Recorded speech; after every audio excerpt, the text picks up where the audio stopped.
너 흑염룡이지? Kali ini Minut akan membahas drama Korea yang berjudul My Dearest Nemesis. Tanpa berlama lagi, episode 8, Markio, mari kita review. Orang cantik mah beda. Hajin didekati seorang pria tampan, tapi dengan tegas ia menolak pria itu. Sedangkan Sinwon memutuskan untuk berubah. Ia berhenti mengikuti akun Sulobar. Ia kini sedang berada di sebuah pesta pernikahan yang ternyata Hajin pun ada di sana juga. Hajin kini sedang dikasihani oleh teman-temannya karena statusnya yang seorang janda. Dan karena suaminya itu telah berselingkuh, padahal Hajin mah santai saja. Sedangkan Sinwon, ia juga terus seperti dituduh sebagai seorang playboy, hanya karena ia lembut pada siapapun. Nah kan, namanya juga jodoh. Keduanya pun bertemu secara tak sengaja di atap. Keduanya merasa sesak karena yang satu dikasihani dan yang satu dinasehati untuk disuruh menikah terus. Hajin pun mulai mengeluarkan unek-uneknya. Ia bercerita jika ia cerai karena suaminya selingkuh setelah 6 bulan mereka menikah. Padahal masa berpacaran mereka itu lama, yaitu 10 tahun. Dan kini setelah bercerai, orang-orang jadi terlihat kasihan padanya. Padahal Hajin merasa baik-baik saja. Hal yang sama juga dirasakan Sinwon. Jika ia itu saat bersama pasangannya hatinya selalu tulus. Tapi orang-orang selalu saja menuduhnya tak tulus. Hajin pun jadi merenung karena ia sebetulnya melihat setiap Sinwon selalu mendatangi Sulobar dan pergi begitu saja. Lalu tiba-tiba saja Hajin mengkise Sinwon. Wanita semakin di depan. Pokoknya Sinwon harus berpacaran dengannya. Dan akhirnya keduanya pun meresmikan hubungan mereka. Di sisi lain, namanya juga baru bermekaran. Juyeon dan Sujong tak ingin berpisah, jadi berkali-kali mengitari komplek rumahnya Sujong. Mereka pun berjalan sambil berbincang, saling mengenal lebih dalam satu sama lain. Meskipun masih terasa sangat canggung saat berpegangan tangan, tapi ada saja kelakuannya. Karena takut ketahuan orang lain, Sujong selalu saja mendorong Juyeon. Bahkan ia takut ketahuan oleh seekor kucing. Bukan tanpa alasan, Sujong ketakutan begitu. Mengingat Yongsung Group itu memiliki ribuan karyawan yang kini sudah mengenali Juyeon.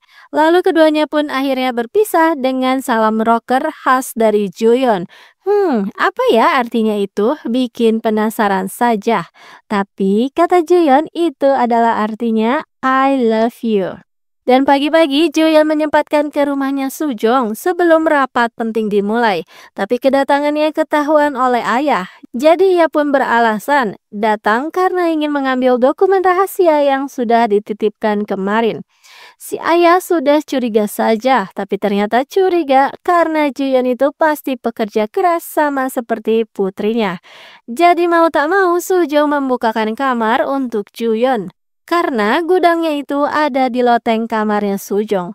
Ayah pun menjamu Juyeon, tapi Subin jelas sekali tak suka dengan kehadiran Juyeon di rumah mereka. Sedangkan Hajin ingin menjalani hubungan santai dengan Sinwon, dan tampaknya Sinwon pun setuju dengan pemikiran itu. Ternyata Subin melakukan hal konyol itu karena ia peduli pada Sujong, karena ia tak mau Sujong terluka. Terlebih jika berpacaran dengan Juyeon banyak resikonya. Dikira mah serius, tapi ternyata itu hanyalah aktingnya Subin saja. Karena ia merasa keren sudah khawatir pada kakaknya sendiri.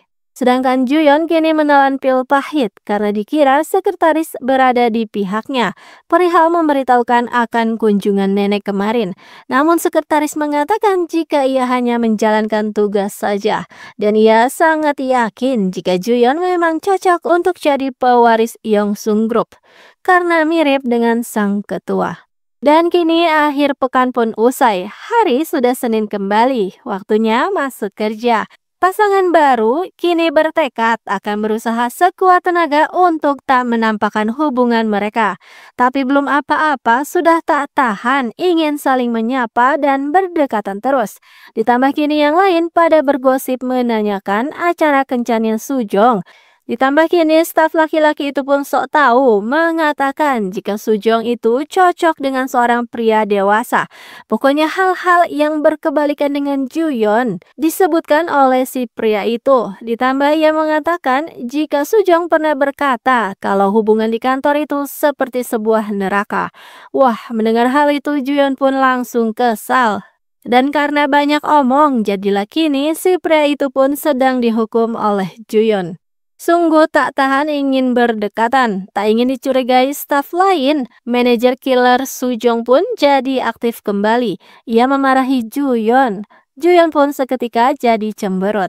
Nah kan, Juyeon jadi ngambek beneran. Sujong akhirnya membujuk agar tak ngambek lagi. Tapi baru saja dibilangin, lah Sujong jadi marah-marah lagi. Berdrama karena telah datang staf yang lain. Juyeon hanya bisa diam, dia benar-benar ngambek. Dan agar marahnya hilang, Juyeon ingin membuat satu permintaan, yaitu Sujong mampu menghafal nama-nama karakter di manga favoritnya. Sedangkan Hajin akhirnya memperkenalkan kekasih barunya alias Kim Sin-won pada Sujong. Wah, sungguh tak mungkin, tak boleh pokoknya, karena Sin-won itu seorang playboy. Tapi Hajin membela kekasihnya jika image itu sebenarnya tidak sesuai dengan karakter Sin-won yang lemah lembut. Dan akhirnya kini keduanya penasaran tentang hubungan Juyeon dan Sujong. Tentu saja Sujong masih tak mengakui hubungan percintaannya itu. Dan namanya juga dunia kerja, pasti ada saja saingannya.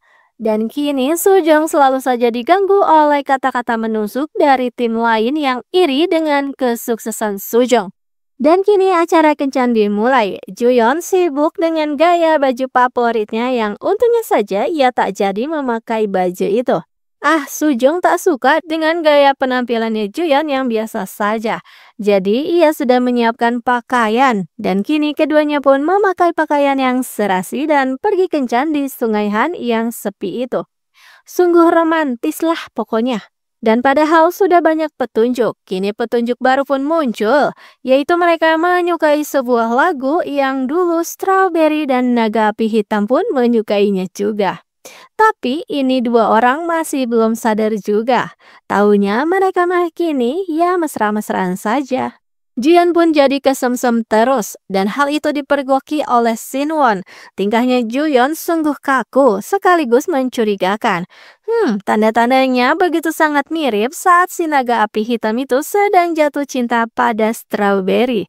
Wah, Sin-won langsung khawatir. Apakah Baek Sujong?